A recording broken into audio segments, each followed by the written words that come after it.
구약성경 아모스 9장 1절에서 10절 말씀, 우리 다같이 한 목소리로 1절에서 10절 말씀 읽도록 하겠습니다.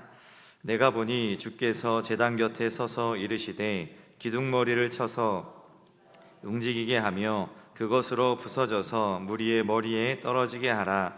내가 그 남은 자를 칼로 죽이리니 그 중에서 한 사람도 도망하지 못하며 그 중에서 한 사람도 피하지 못하리라.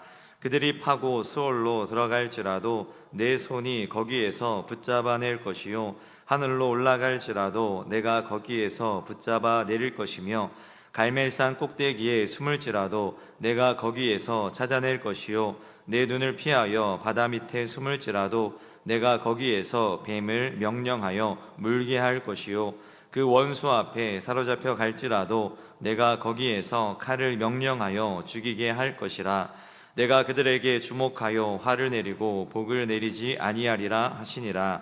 주 만군의 여호와는 땅을 만져 녹게 하사 거기 거주하는 자가 애통하게 하시며 그 온 땅이 강에 넘침같이 솟아오르며 애굽 강같이 낮아지게 하시는 이요 그의 궁전을 하늘에 세우시며 그 궁창의 기초를 땅에 두시며 바닷물을 불러 지면에 쏟으시는 이니 그 이름은 여호와시니라.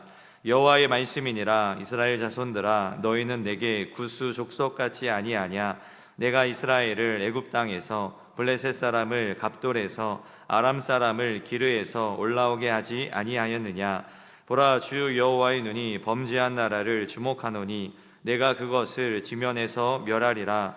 그러나 야곱의 집은 온전히 멸하지는 아니하리라. 여호와의 말씀이니라. 보라, 내가 명령하여 이스라엘 족속을 만국 중에서 체질하기를 채로 체질함같이 하려니와 그 한 알갱이도 땅에 떨어지지 아니하리라. 내 백성 중에서 말하기를 화가 우리에게 미치지 아니하며 이르지 아니하리라 하는 모든 죄인은 칼에 죽으리라. 아멘. 할렐루야. 아멘. 오늘도 이렇게 하나님 앞에 나와 예배드리는 우리 동강의 모든 성도님들 가운데 하나님의 은혜가 충만하고 또 이 저녁 하나님 앞에 기도하고 간구할 때 하나님께서 여러분들의 기도를 들으시고 응답하시는 놀라운 응답의 역사가 이 시간 이 자리 가운데 또 여러분들의 기도 가운데 우리 동강교회 가운데 일어날 수 있기를 간절히 소망합니다. 아멘. 우리 앞뒤 좌우를 바라보면서 서로 인사하도록 하겠습니다. 사랑하고 축복합니다. 잘 오셨습니다. 네, 사랑하고 축복합니다. 잘 오셨습니다. 우리 다시 한번 인사하실 때 하나님이 우리와 함께 하십니다. 하나님이 우리와 함께 하십니다. 하나님이 우리와 함께 하십니다. 아멘. 오늘 우리가 읽은 본문은 구약성경 아모스 9장 1절에서 10절 말씀을 같이 함께 읽었습니다.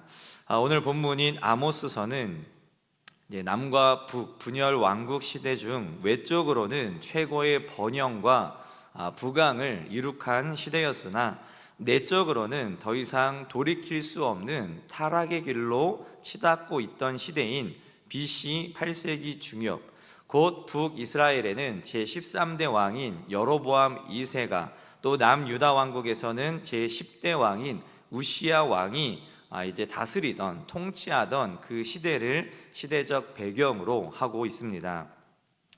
아모스는 남유다 드고아의 목자 출신으로 북이스라엘의 정치 중심지인 수도 사마리아와 북이스라엘의 종교 중심지였던 베델에서 여호와를 떠나 가나안과 인근 각처의 우상 숭배 문화를 꺼리낌 없이 도입하고 또 부정과 부패, 압제와 학대가 일상화되는 등 사회정의가 붕괴된 북이스라엘을 1차 대상으로 이제 선포한 타락한 이스라엘의 남북 국가에 대한 하나님의 심판을 예언했던 선지자가 바로 이제 아모스 선지자입니다.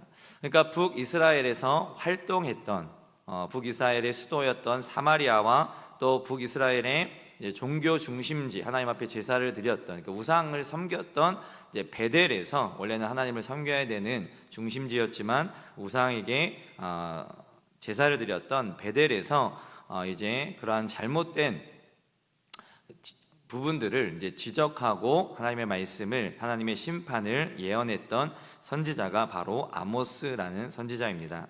그중 우리가 함께 읽은 본문 9장 1절부터 10절은 이제 아모스서가 이제 9장까지 있는데 마지막 장이죠.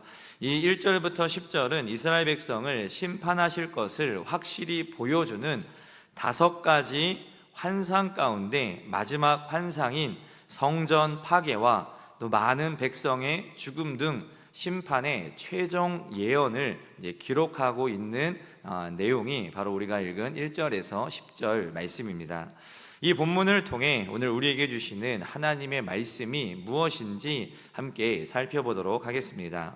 첫 번째로 교회 또한 하나님의 공의의 심판에서 벗어날 수 없다라는 사실을 오늘 본문을 통해 우리가 알게 됩니다. 우리 1절 말씀을 다시 한번 읽어보도록 하겠습니다. 1절입니다. 시작. 내가 보니 주께서 제단 곁에 서서 이르시되 기둥머리를 쳐서 문지방이 움직이게 하며 그것으로 부서져서 무리의 머리에 떨어지게 하라. 내가 그 남은 자를 칼로 죽이리니 그 중에서 한 사람도 도망하지 못하며 그 중에서 한 사람도 피하지 못하리라. 아멘. 우리가 읽은 방금 읽은 1절 말씀에서 하나님께서는 제단 곁에 서서 말씀하시기를 기둥머리를 쳐서 문지방이 움직이게 하며 그것으로 부서져서 무리의 머리에 떨어지게 하라 라고 말씀하는 것을 보게 됩니다. 이 말씀의 의미를 알기 위해서는 먼저 여기서 제단, 1절에 나오는 제단이라는 단어가 무엇을 의미하는지부터 알아야 합니다. 이에 대해 학자들 사이에서는 베델의 제단을 가리킨다라는 의견과 예루살렘의 제단을 가리킨다라는 의견으로 나눠지게 되는데, 대체로 예루살렘의 제단을 가리킨다라는 의견이 많은 지지를 받고 있다고 합니다. 그래서 이제 이 후자의 견해, 예루살렘의 제단을 가리킨다는 그러한 견해를 따를 경우 우리가 읽은 1절 말씀 본문은 곧 예루살렘 성전의 파괴 명령이라고 할 수 있습니다. 그리고 본문이 예루살렘 성전 파괴 명령이라면 1절에서 4절은 아모스의 예언의 주 대상이었던 북이스라엘을 넘어 남유다를 포함한 온 이스라엘에 대한 심판 예언이라고 할 수 있는 것이죠.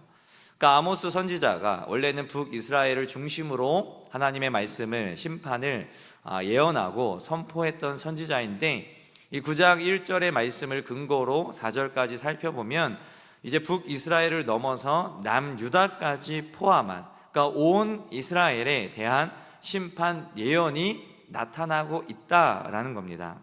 여기서 중요한 사실은 하나님께서 예루살렘 성전을 파괴하라고 명령하셨다라는 사실입니다. 하나님께서 직접 말씀하셨다라는 사실이에요. 예루살렘 성전은 하나님께서 이 땅에서 유일하게 하나님의 이름을 두신 임재의 상징적인 처소, 장소였습니다. 그런데 하나님께서는 그런 예루살렘 성전을 파괴하라고, 파괴할 것을 파괴하겠다라고 말씀을 하고 있는 것이죠.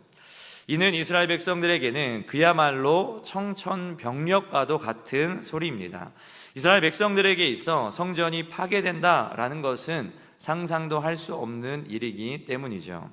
예루살렘 성전이 무너진다라는 것은 곧 이방 대적에 의해 파괴당한다라는 것을 의미했기 때문입니다. 일반적으로 당시 나라들 사이의 전쟁은 신들 간의 전쟁으로 이해되었고, 어느 한 나라가 다른 나라의 정복을 당했다면 그 나라의 신은 정복한 나라의 신에게 이제 예속된 것으로 여겼습니다. 그러니까 블레셋과 이스라엘이 전쟁을 자주 했는데, 이스라엘이 블레셋에게 패하면 이스라엘이 섬기는 하나님이 블레셋이 섬기는 신에게 이제 제압을 당한 것으로 그 당시 사람들은 생각을 했다라는 거예요. 그러니까 신들과의 전쟁으로. 그래서 전쟁이 있을 때 하나님의 언약궤를 가지고 간 것, 그리고 이제 블레셋에서 이제 골리앗이 나와서 하나님을 모욕하고 그렇게 한 것은 신들과의 전쟁이 그 당시에 이제 전쟁이었기 때문에 그러한 내용들을 이제 쉽게 살펴볼 수가 있는 것이죠. 그래서 성전이 파괴되고 무너지고 망한다라는 것은 곧 이방 대적에 의해서 예루살렘도 또 이스라엘도 망한다라는 사실을 이제 나타내는 것입니다. 그러므로 성전이 이방인들에게 파괴된다면 그것은 하나님의 전능성과 절대성에 심각한 타격을 입을 수 있는 일이었습니다. 그러나 예루살렘 성전은 하나님의 임재의 상징적인 처소였고 하나님을 예배하도록 구별된 장소일 뿐 그것 자체가, 그 성전 자체가 절대성을 갖는 것은 아니었습니다. 다만 하나님께서 언약하신 이 이스라엘 백성과 만나기를 기뻐하셨기 때문에 그들이 참된 헌신의 제사, 진실의 참회의 제사를 드릴 때 그들 가운데 임재하셔서 그 성전에 임재하셔서 만나 주신 것 뿐이지 그 성전 자체가 절대성을 가진 그러한 존재는 아니다라는 것이죠. 그러나 하나님을 섬긴다고 하면서 동시에 그곳에서 하나님이 그토록 싫어하시는 우상을 섬기고 또 사회적인 불법과 도덕적인 부패 등 온갖 범죄로 오염된 자들이 진실한 참회의 마음도 없이 와서 하나님 앞에 예배를 드리는 일이 그 당시 남과 북에서 벌어지고 있었던 상황이었습니다. 아모스가 지적한 사회 정의의 붕괴에 대한 비판은 강자의 약자에 대한 학대, 수탈과 폭리, 성적 학대, 사치와 방탕, 신성 모독과 교만 등으로 당시 남유다, 북이스라엘 모두 전반적으로 그러한 상황이 나타나고 있었고 사회적으로 종교적으로 타락한 그러한 이스라엘 백성들의 모습이 이제 있었기에 아모스 선지자가 그러한 부분들을 지적하고 이야기한 것이죠. 그러한 모습들을 아모스서에서 몇 개 찾아보자면 아모스 2장 4절을 보면 여호와께서 이와 같이 말씀하시되 유다의 서너 가지 죄로 말미암아 내가 그 벌을 돌이키지 아니하리니 이는 그들이 여호와의 율법을 멸시하며 그 율례를 지키지 아니하고 그의 조상들이 따라갔던 거짓 것에 미혹되었음이라. 우상 숭배를 이야기하는 것이죠. 또 아모스서 2장 7절에서 8절 말씀을 보면 우리 함께 읽어보도록 하겠습니다. 힘없는 자의 머리를 티끌 먼지 속에 발로 밟고 연약한 자의 길을 굽게 하며 아버지와 아들이 한 젊은 여인에게 다녀서 내 거룩한 이름을 더럽히며 모든 제단 옆에서 전당 잡은 옷 위에 누우며 그들의 신전에서 벌금으로 얻은 포도주를 마심이니라. 또 아모스 3장 10절 말씀입니다. 자기 궁궐에서 포악과 겁탈을 쌓는 자들이 바른 일 행할 줄을 모르느니라. 여호와의 말씀이니라. 아멘. 이 말씀을 보면 그 당시 사회에 어떠한 일들이 일어나는지를 잘 살펴볼 수 있습니다. 힘없는 자의 머리를 티끌 먼지 속에 발로 밟고 연약한 자의 길을 굽게 하며 전당 잡은 옷 위에 누우며 신전에서 벌금으로 얻은 포도주를 마심이니라. 자기 궁궐에서 포악과 겁탈을 쌓는 자들이 있었다라고 이야기를 하고 있습니다. 이들은 이러한 모습을 가진 이스라엘 백성들은 성전에서 하나님께 제사를 드리면서도 그러한 지은 죄에 대한 뉘우침도 하나님 앞에 순종의 삶도 보이지 않았습니다. 또 얼마나 죄가 만연했으면 그것이 죄인지도 깨닫지 못했어요. 그것이 불법인지도 하나님 앞에 잘못한 것인지도 깨닫지 못하는 그러한 상태까지 이르렀습니다. 그러한 사람들이 하나님 앞에 나와 제사를 드리는데 지은 죄에 대한 뉘우침도 회개도 또 순종의 삶도 보이지 않았다라는 것이죠. 그렇기에 의롭고 공의로우신 하나님께서는 이 범죄한 이스라엘 백성들에게 성전이라 할지라도 상징적인 의미를 가진 그 성전이라 할지라도 허물어 버릴 것을 분명하게 말씀하신 것이죠. 이처럼 하나님께서는 예루살렘 성전을 허물어뜨리신 것처럼 교회도 얼마든지 허물어뜨릴 수 있는 분입니다. 그런데 오늘날 교회와 성도들은 교회가 파괴되는 일이나 심판의 대상이 되지 않을 것이라 라고 생각합니다. 그러나 주님은 불충하고 나태한 교회는 파괴될 수도 있다라는 그러한 말씀을 하기도 하셨습니다. 신약성경 요한계시록 요한계시록 2장 5절을 보면 그러므로 어디서 떨어졌는지를 생각하고 회개하여 처음 행위를 가지라. 만일 그리하지 아니하고 회개하지 아니하면 내가 내게 가서 내 촛대를 그 자리에서 옮기리라. 아멘. 분명히 말씀하시죠. 주님께서 그 소아시아 7교회에 한 교회에 하신 말씀입니다. 예수님께서 하신 말씀이에요. 내 촛대를 그 자리에서 옮기리라. 또 요한계시록 3장 16절 말씀을 보면 우리 다 같이 한번 읽어보도록 하겠습니다. 내가 이같이 미지근하여 뜨겁지도 아니하고 차지도 아니하니 내 입에서 너를 토하여 버리리라. 아멘.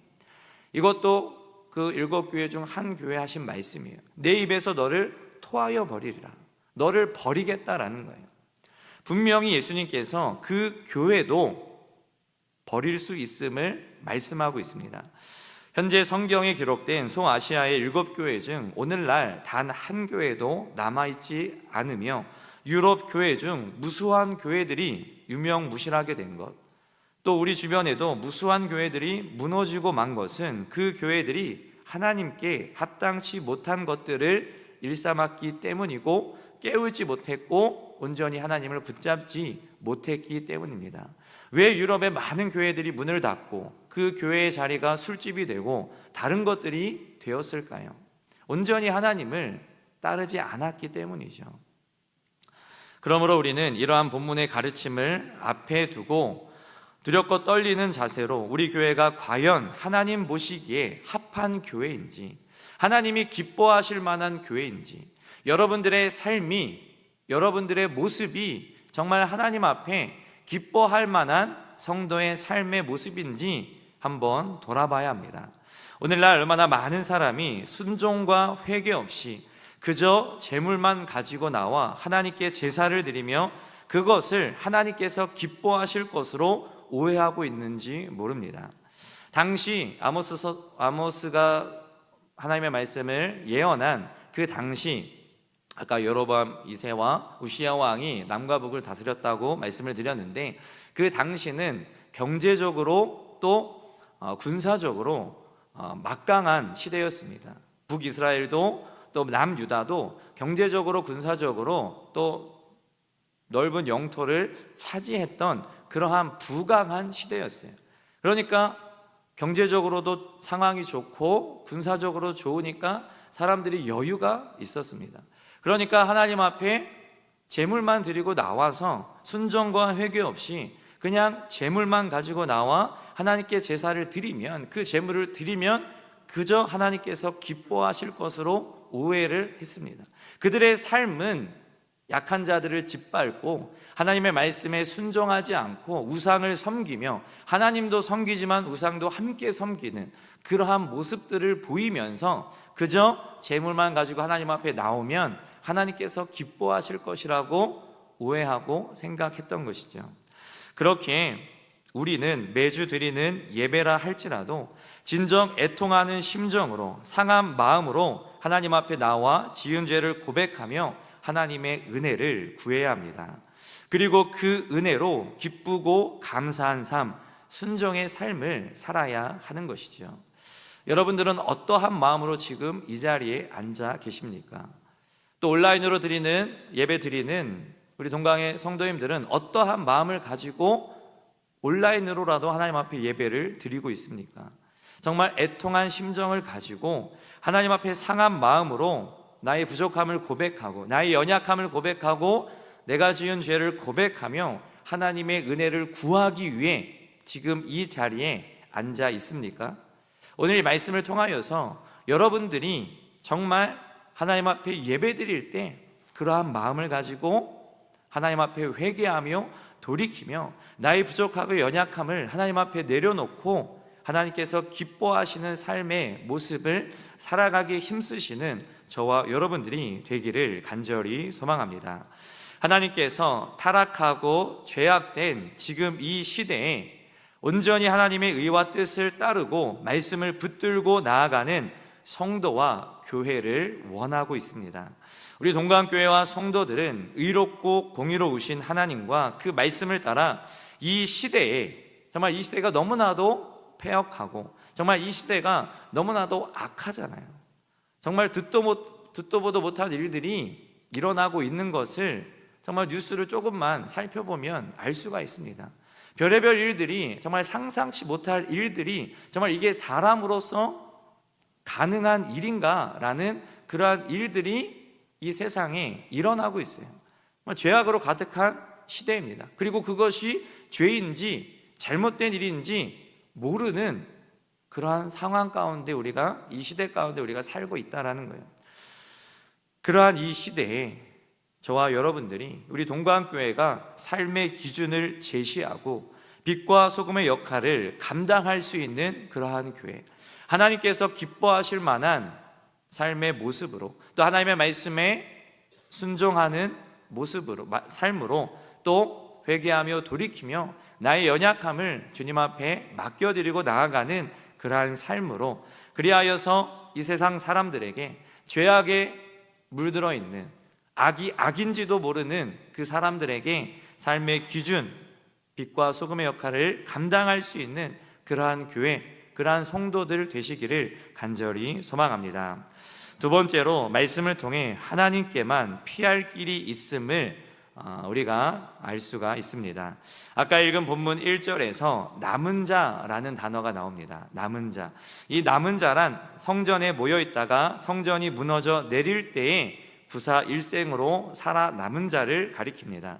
그런데 1절을 보면 그 남은 자도 칼로 죽인다라고 말씀하고 있어요.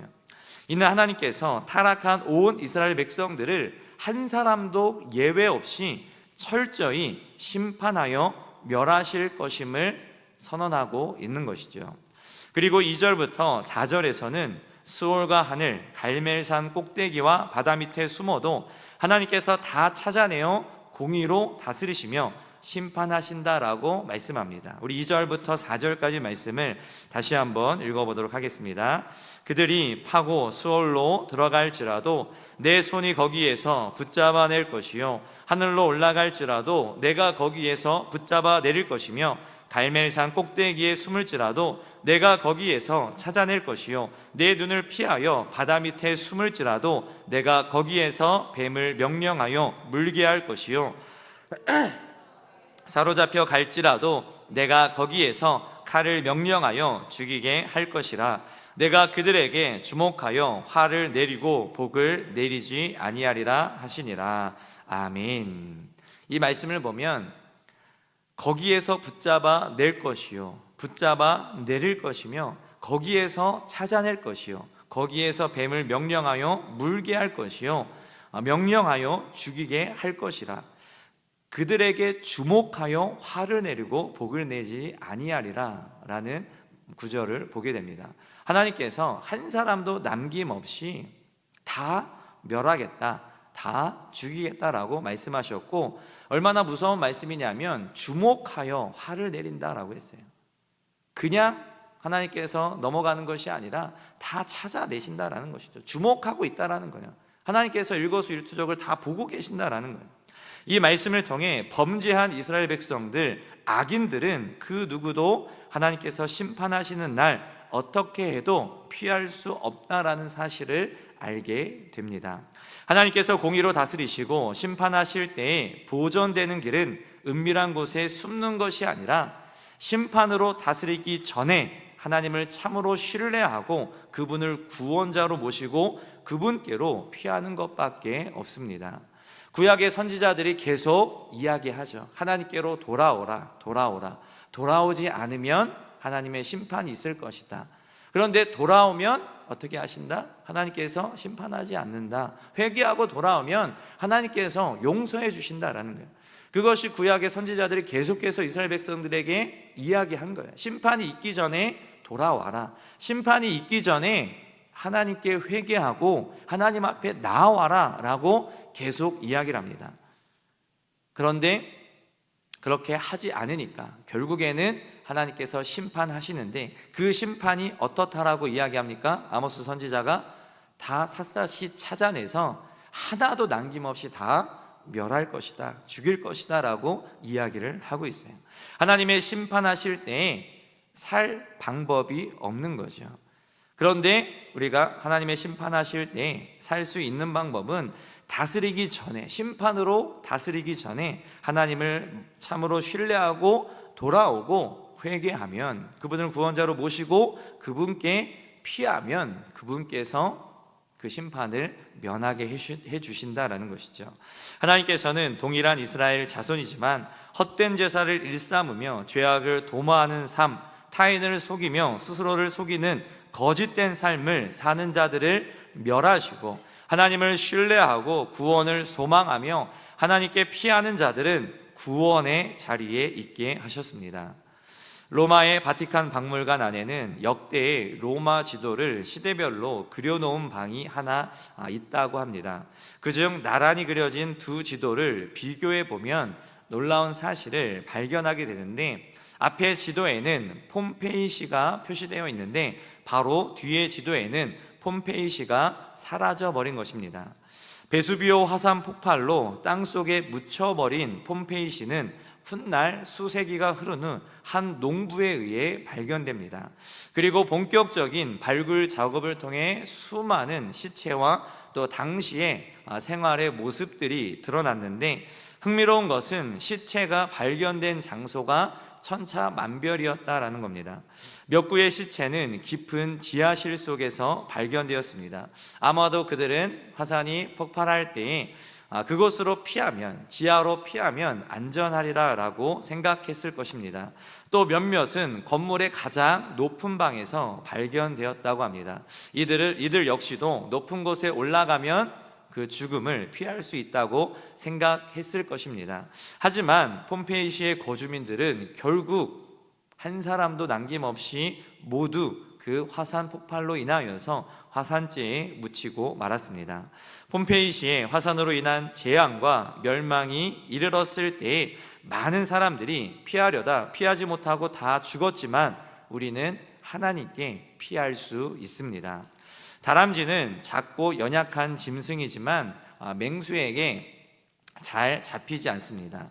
사나움 짐승이나 몸집이 큰 동물이 습격해 오면 다람쥐는 워낙 또 이제 빠르기 때문에 재빨리 나무 위나 큰 바위틈으로 이제 들어간다고 합니다. 큰 바위틈에 숨는다고 해요.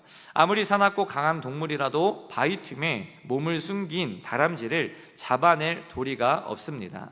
작고 나약한 다람쥐에게는 거대한 바위가 바로 천연의 요새인 셈이죠.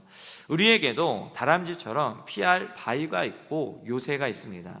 시편 18편 2절 말씀을 보면 분명히 그 시편 기자도 이야기를 하죠. 우리 같이 읽어보도록 하겠습니다. 여호와는 나의 반석이시요 나의 요새시요 나를 건지시는 이시요 나의 하나님이시요 내가 그 안에 피할 나의 바위시요 나의 방패시요 나의 구원의 뿌리시요 나의 산성이시로다. 아멘.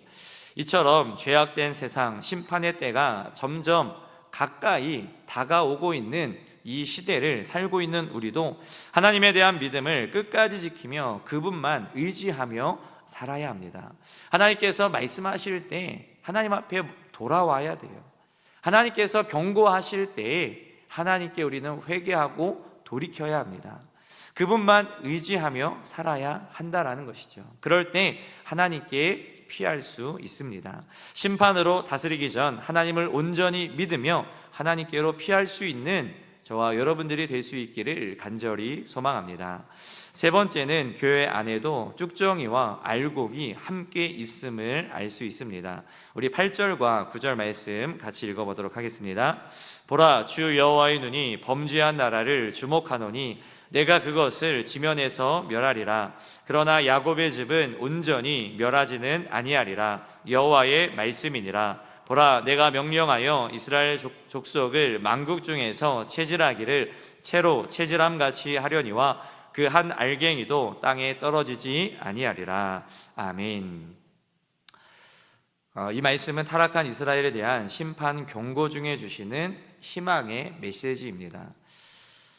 본문의 말씀을 한마디로 요약하자면 타락한 이스라엘을 심판하여 멸하되 그들을 다 멸하진 않고 그중 알곡과 같은 존재는 하나도 잃지 않고 구원의 자리에 세우시겠다라는 희망의 메시지인 것이죠. 하나님께서는 이스라엘을 하나님의 백성으로 선택하셨죠. 그리고 그들에게 많은 은혜를 베풀어 주셨습니다. 하나님의 놀라운 은혜를 경험한 민족이 바로 이스라엘 민족이에요. 하지만 이스라엘이 택함을 받았다 해서 그들이 모두 구원받은 것은 아니었습니다. 가나안 땅에 들어간다라는 약속을 하나님께서 하셨지만 이스라엘 백성들 모두가 다 가나안 땅에 들어간 것이 아니죠. 불순종하고 하나님을 온전히 신뢰하지 못한 자들은 가나안 땅에 들어가지 못했습니다. 이스라엘의 택함을 받았다고 해도 그들 중 범죄하고 돌이키지 않는 자들은 하나님께 버림을 받았습니다. 하나님께서 구원하시는 대상은 이스라엘 중에서도 하나님을 온전히 경외하는 자들입니다. 하나님께서는 체질을 통해 이스라엘 중 쭉정이와 알곡 곧 버림받을 자와 구원받을 자를 구별하실 것입니다. 그러니까 망이죠. 거름망 같은 그 체에다가 이제 체질을 하면서 쭉정이와 알곡을 구별하듯이 하나님께서 그 체질을 통해 구별하신다라는 거예요. 아수르의 북이스라엘 침공과 바벨론의 남유다 침공은 바로 이스라엘 백성 중 버릴 자와 구원할 자를 구별하기 위한 하나님의 체질인 것이죠. 평소 이스라엘 가운데는 쭉정이와 알곡이 섞여 있었으나 하나님의 체질을 통해 그들은 명확히 구별되어 쭉정이는 다 버림을 받고 심판을 받고 알곡은 하나도 잃지 않고 구원을 받을 것이다 라고 말씀하고 있는 것이죠. 이스라엘이 구약시대에 하나님께서 택하신 백성이라면 오늘날 교회와 성도들은 하나님께서 역시 택하신 자들입니다. 그리고 이스라엘 중 쭉정이와 알곡이 섞여 있었던 것처럼 오늘날 교회 안에도 버림받을 쭉정이와 구원받을 알곡이 섞여 있습니다. 이러한 이야기들을 부흥 강사 목사님들이 많이 하죠. 천국에 갔더니 환상 중에 천국에 갔더니 천국에 있어야 될 목사님들이, 장로님들이, 권사님들이 없더라라는 그러한 이야기들을 자주 들었을 겁니다. 부흥 강사님들의 그런 이야기들을 통해서. 마찬가지입니다. 오늘날 교회 안에도 버림받을 쭉정이와 구원받을 알곡이 섞여 있다라는 거예요.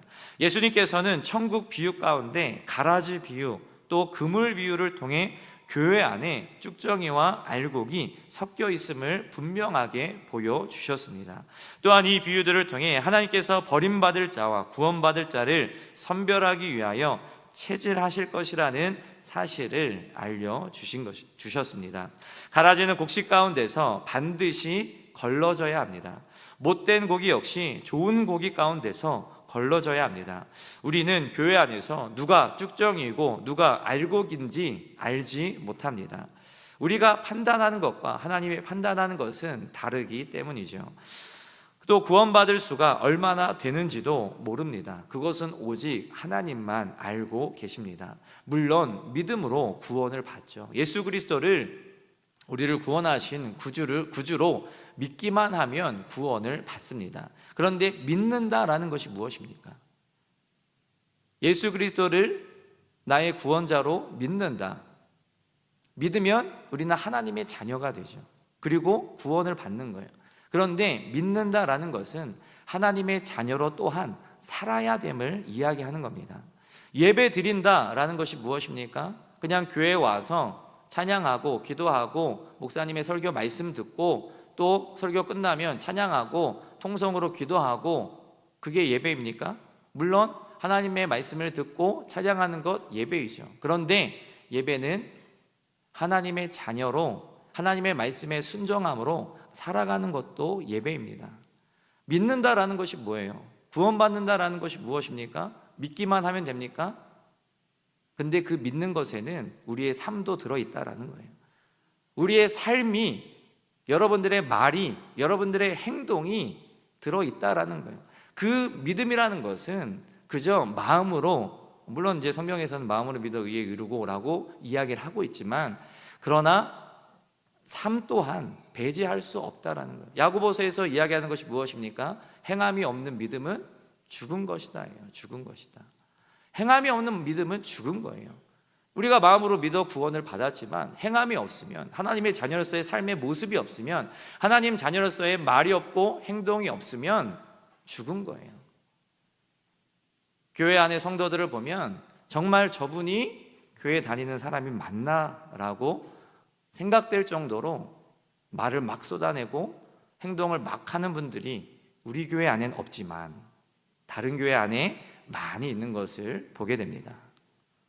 뭐 찔림을 받으시면 어쩔 수 없지만 우리 교회는 안에 없어요. 제가 볼 땐 한 분도 없습니다. 너무 다 하나님의 자녀들 같고 다 사랑이 넘치고 은혜가 넘치고 얼굴에 막 웃음꽃이 피고 기쁨이 넘쳐요. 그런데 다른 교회를 보니까, 다른 교회 저희 친구 목사들 이야기를 들어보니까 그런 일이 있어? 라고 이야기할 정도로 막 함부로, 교육자뿐만 아니에요, 같은 성도들뿐만 아니라 교육자에게도 목사님에게도 그냥 말을 막 하고 막 행동을 막 하고 이런 모습들을 보게 돼요. 그런 사람들이 사회에 나가면 어떠한 삶을 살 것 같습니까? 똑같겠죠. 교회보다 더하겠죠. 믿는 것이 무엇입니까? 구원이 무엇입니까? 그저 예수님을 나를 구원한 분으로 마음으로 믿기만 하면 끝입니까? 행함이 없는 믿음은 죽은 거예요. 그 믿음은 죽은 거예요. 여러분들의 삶 가운데, 여러분들의 행함 가운데 믿음이 있어야 돼요. 하나님의 자녀로서의 삶이 있어야 된다라는 것이죠. 코람데오라는 말이 있습니다. 이 말은 이제 코람이라는 말은 뭐뭐 앞에서라는 말이고, 떼오라는 말은 떼오스, 이제 하나님이라는 이제 라틴어인데, 그러니까 코람데오라는 말은 하나님 앞에서라는 말이죠. 우리 교회에도 코람데오 찬양팀이 있잖아요. 코람데오 찬양팀. 코람데오라는 말이 있는데 하나님 앞에서 우리는 살아가는 존재들이에요. 전지전능하신 하나님, 모든 걸 다 알고 계시는 하나님, 모든 것을 다 보고 계시는 하나님, 그 앞에서 우리는 하나님의 자녀로 살아가고 있습니다. 물론 저도 너무나도 부족하고 죄악된 사람입니다. 목사이지만 정말 가끔 그런 생각도 해요. 내가 목사를 계속해도 되나 싶을 정도로 정말 너무 부족하고 너무 죄악되고 너무, 그래서 그만둬야 되나 이런 생각도 할 때가 너무 많이 있어요. 왜? 너무 부족하고 죄악됨을 내가 깨달으니까. 그래서 하나님 앞에서 살아가야 함에도 불구하고 살지 못할 때가 너무 많이 있어요. 그런데 우리는 오늘 이 말씀을 통해서 하나님 앞에 살아가는 삶을 살아야 함을 다시 한번 깨닫게 되는 것이죠.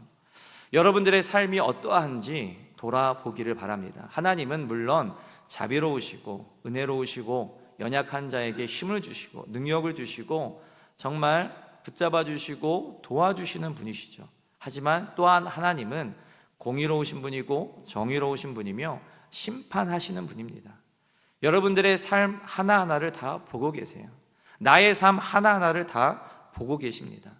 여러분들의 삶의 모습이 어떠한지 오늘 이 말씀을 통해서 돌아보기를 바랍니다.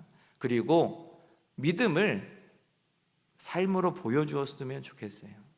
이 어두운 시대 가운데 왜 교회가 욕을 먹고 왜 성도들이 욕을 먹습니까? 사회에 나가서 제대로 하지 못하니까 그래요. 사회에 나가서 일반 사람들보다 더 못한 삶을 사니까 교회가 욕을 먹고 성도들이 욕을 먹는 거예요. 그런데 오늘 이 말씀을 통해 우리가 정말 믿음을 삶으로 나타내고 보여줄 수 있다면, 하나님의 자녀로 살아간다면 더 이상 교회는 욕을 먹지 않을 것이고 더 이상 성도들은 욕을 먹지 않을 겁니다.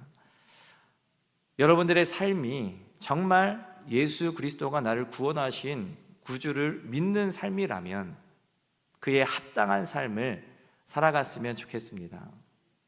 그리하여서 하나님께서 기뻐하시는 교회가 되고 하나님께서 기뻐하시는 성도들의 삶이 되기를 바라고, 그럴 때 하나님께서 우리 교회를 더 써주시지 않겠습니까? 그럴 때 하나님께서 여러분들을 더 사용하지 않으시겠어요? 사회에 나가서 엉망인데 사람들하고 싸우고 욕하고 뭐 이기주의적인 모습을 보이고 이러는데 어떻게 하나님께서 사용하실 수가 있겠어요? 어떻게 하나님께서 우리 교회를 부흥시킬 수가 있겠어요? 부흥이 안 되죠. 본이 안 되죠. 그렇기 때문에 오늘 말씀을 통하여서 여러분들이 하나님 앞에서 살아갈 수 있는 삶을 살아갈 수 있길 바라고, 그 믿음을 삶으로 보여줄 수 있는 우리 동강교회가 되어서, 저와 여러분들이 되어서 하나님의 놀라운 일들을 더 이룰 수 있는 이 마지막 시대에, 이 어두운 시대에 빛과 소금의 역할을 감당할 수 있는 저와 여러분들이 우리 동강교회가 될 수 있기를 간절히 소망합니다. 기도하겠습니다.